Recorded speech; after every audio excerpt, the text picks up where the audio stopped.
Hello, this is JJ Adam. I wish to talk about the prophetic sign that was hidden in the number 2520 that I've been studying on, and how many times it's been occurring throughout the entire Bible. It didn't actually tell you the number itself. It was encoded in mathematical form. Like, for example, there were two witnesses in Revelation 11. They were given power to prophesy for 1260 days. Well, you put that together, you get 2520, right? What's special about this number is you can divide it from 1 to 10 without a remainder. And it's the smallest number that can do that. And so I wrote a little program to try to determine what other numbers that can do it as well. Any multiple of 2520 can do the same thing, from 1 to 10 without remainder. Nothing else could. And so it's an interesting number. And the Bible seems to use it quite a lot. Another instance was the writing on the wall for Belshazzar in Daniel 5, where it says, Mene, Mene, Tekel, Upharsin.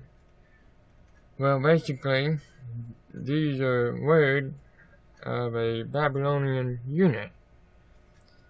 It measures in what is called shekel, and every 1 shekel is 20 gerah. And so, Mene equals to 50 shekel, Tekel is 1, and Upharsin is 25. Now, Daniel interpreted the meaning behind each word. Like, I've divided up your kingdom and numbered it, and things like that.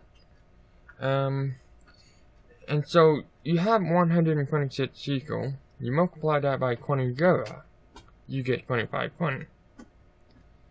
So that was there. And in Joshua 6, where it talks about Jericho, the fall of Jericho, basically the people locked themselves in. No one can get in or out of the city because they were afraid of the Israelites.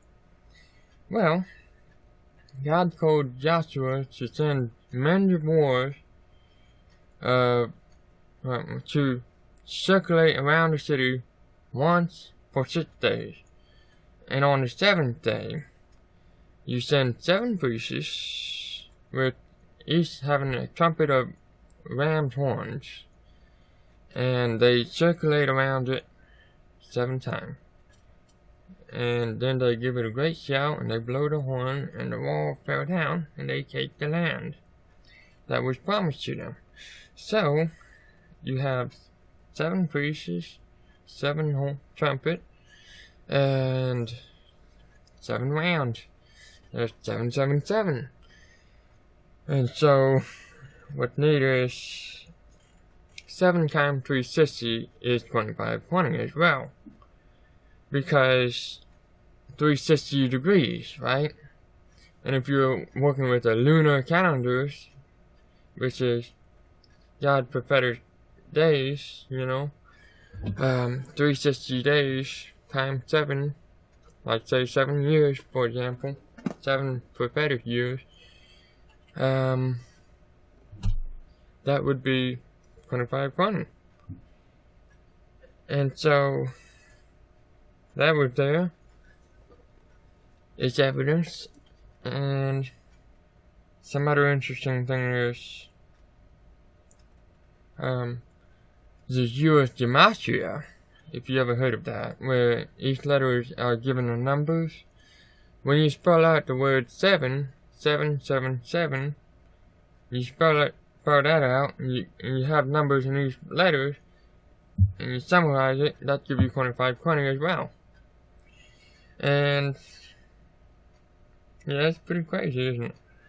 7 times 12 months equals 84. Times 30 days in a month equals 2520. It's a different way of doing it, but here we are.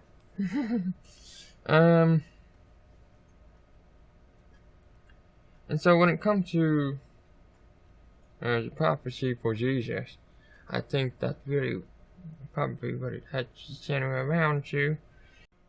Read Daniel chapter 9 verse 24. 70 weeks are determined upon thy people and upon thy holy city to finish the transgression, and to make an end of sin, and to make reconciliation for iniquity, and to bring in everlasting righteousness, and to seal up the vision and prophecy, and to anoint the most holy. Know therefore, and understand that from the going forth of the commandment to restore and to build Jerusalem unto the Messiah, the Prince, shall be 7 weeks, and 62 weeks. The street shall be built again, and the wall even in troublous time. Okay, so 3 shores equals 60. Every shore is 20. And after 3 shores in 2 weeks, that means, the 70th week, when it comes into the 70th week, shall Messiah be cut off, but not for himself. And the people of the prince that shall come shall destroy the city and the sanctuary, and the end thereof shall be with a flood, and unto the end of a war desolation are determined.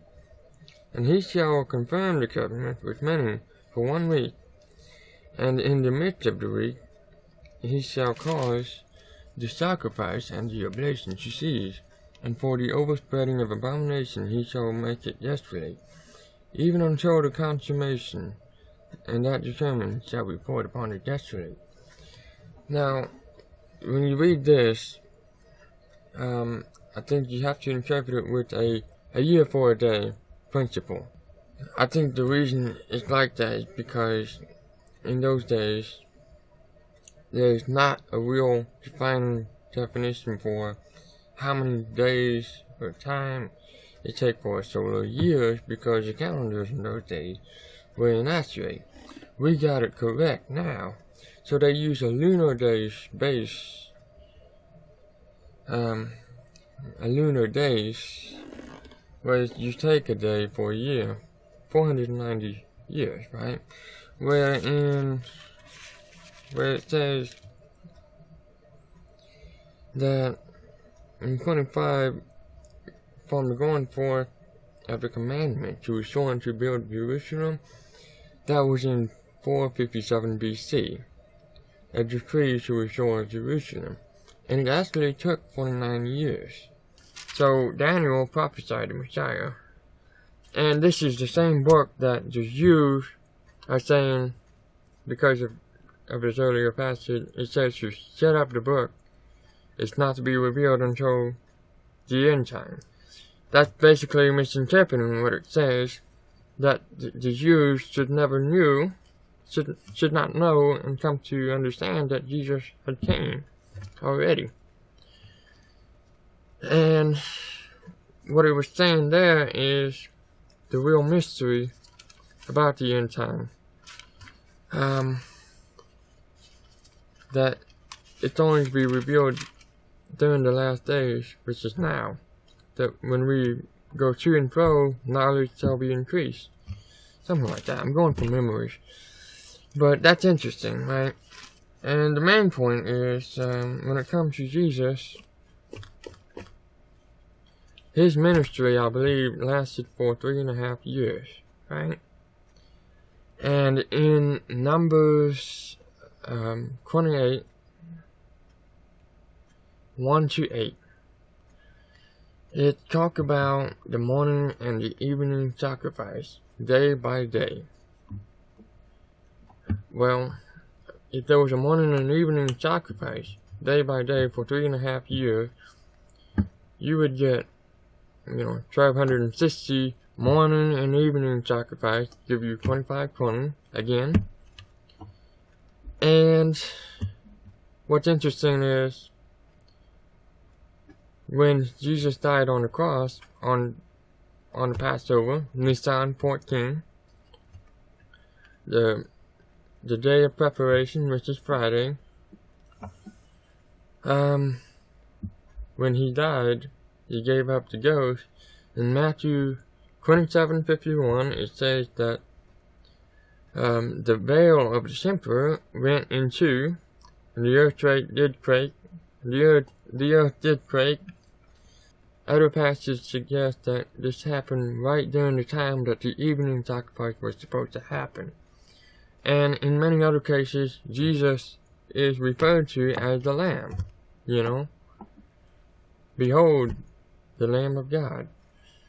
You know, John the Baptist. And so, it seems to suggest that the evening sacrifice, the lamb escaped, you know, didn't say that would happen, but it seems to suggest that. And that Jesus took its place to represent that he took our place. He paid for our sin. And you know that there was, this is the Passover, so that one man shall be free. They freed Barabbas. He was a robber, right? And Jesus was innocent, but he took his place. That's a lot of mystery going on there. So, is he the 20th Lamb? Is that what it suggests in here? Because his ministry lasted for 3.5 years, and that, according to the Jewish tradition, you must be 30 years old in order to preach. So he was 30 when he began to preach. It also says that. It all seems to fit very nicely in place, doesn't it? And if you've seen my other video where I talk about the stars of Bethlehem, where there was the sign in the heaven, you know, it happened on the 2nd BC. Well, you say Jesus was 33.5 years old. If you take that and you subtract 33 AD, April 3rd, that's on Friday, 33 AD, which I believe is the date because, you know, the day of preparation, Friday. In the first day of the week, he rose early in the morning, and in Luke, on the 3rd day, it says this is the 3rd day since these things were done. This is the 3rd day that these were done, and it's on the first day of the week, that's Sunday. It has to be 33 AD because the Passover is on Friday. 33.5 years, if you subtract that year, it's in the 2nd BC. But certainly after these signs. And what are these signs? Well, there was Jupiter and Venus in one place at June 17. And it was set in the west. A little off course, but it was set in the west.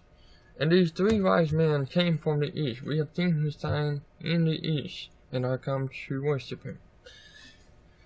And there was another one. It was in August. I forget exactly the date. But it was in the 2nd BC. They were both there. And so, you know, in August, that's like 4 months from December, and 6 months from December, from June. And yeah, that's a lot of information, isn't it? Let's see. What else?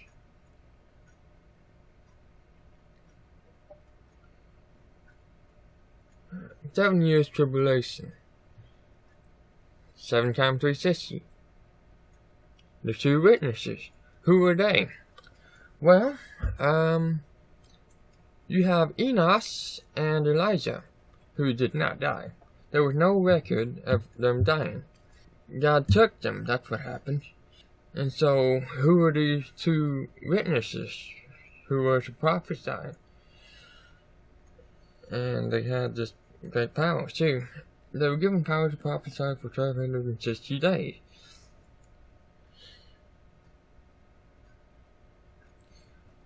And what was funny is, in order to accuse Jesus, there were 2 false witnesses as well.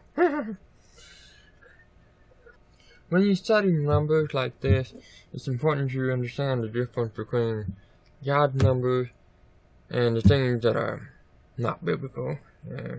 Let's say, basically, you know the devil wants to be God, right? And so what he would do is make his own version of numerology, and make his own version, which is astrology. Astronomy is the study of heaven, and astrology is really witchcraft. It was appointed unto men once to die. So who are these two witnesses? Maybe it's Enoch and Elijah, but I'm not really saying that's exactly that, but it's just interesting. As in the day of Noah, so shall the coming of the Son of Man be. Since we're studying those numbers and trying to figure out, the mysteries, Jesus is coming back for the second time, right? We're in the last days. It's gonna be like the day of Noah. What are those days? It was very violent. The earth was filled with violence. I was studying a bit of the book of Enoch, and I'm quite, I find it quite interesting that there are some passages that are actually the truth. Thing is, some people believe that this is actually written by Enoch. There is a book of Noah and Methuselah. The book of Enoch is a compilation of several books. And so, the first part was the book of Owasso. It talked about where the Nephilim came from. The dimension was probably exaggerated, but I don't know. Anyway, what was interesting is it has a lot of information that it seemed to me makes sense. Who were these giants? They were... Okay, this is actually a very disturbing theft. And, the Watcher came down from heaven to basically have children. And, out of these children, well, they were Nephilim, and they taught them a corruptible thing. How to do astrology, how to build weapons and armors, all these things. How to do witchcraft, and they taught them evil knowledge that was designed to corrupt humanity and to fill the earth with violence. And these giants were so big that the earth could not sustain them, that they eventually turned on man and eventually each other. They were to devour man. And so, what was interesting is that there was a pattern. When you see these witchcraft that were done today, it echoes these events. For example, the Greek mythology, satyrs, centaurs, all these different half-breeds, for example. What are these things? A different book suggests that they were using animals to make this happen. Half-goat, for example, satyrs. They were experimenting on man. And you know what they're doing today, they were experimenting on man.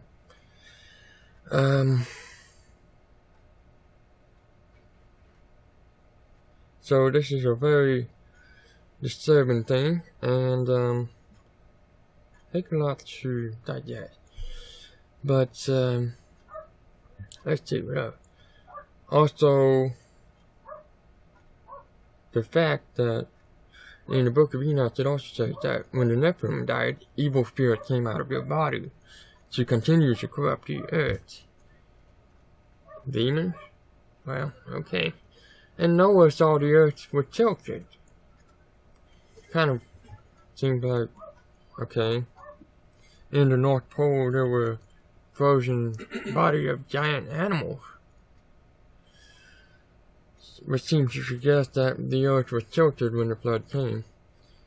Lamech was 777 years old, Methuselah 969, when they both died.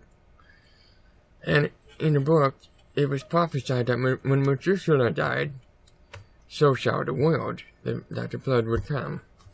And Noah was 600 years old, which is mentioned in the Bible. When he was born, Methuselah was 369. So you see these numbers, there's some sort of implication. The same old doctrine keep popping up in people's mind. Where do they come from?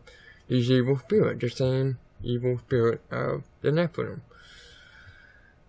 That's what it suggests there. And I thought, well, if, as in the day of Noah, so shall the coming of the Son of Man be, we should be studying the book of Noah and Enoch, rather than to be ignorant of it.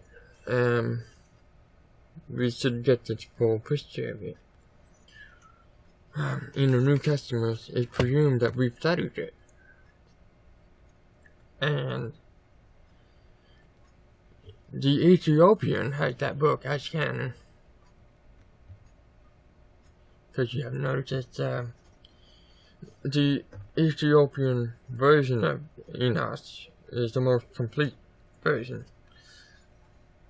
And the Dead Sea Scroll is all fragmented, but so you have these two things. It suggests that it was real too, you know.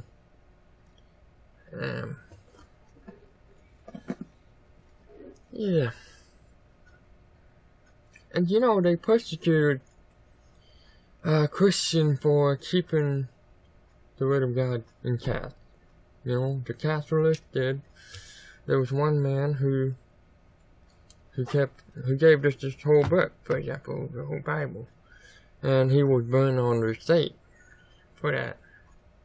And I would seem to think that if he was able to, he would have kept the book of Enoch as well. But you never know.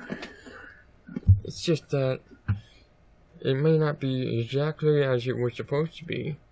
So you read with understanding, with the Bible to back it up. It would be important to understand the whole mystery that we have.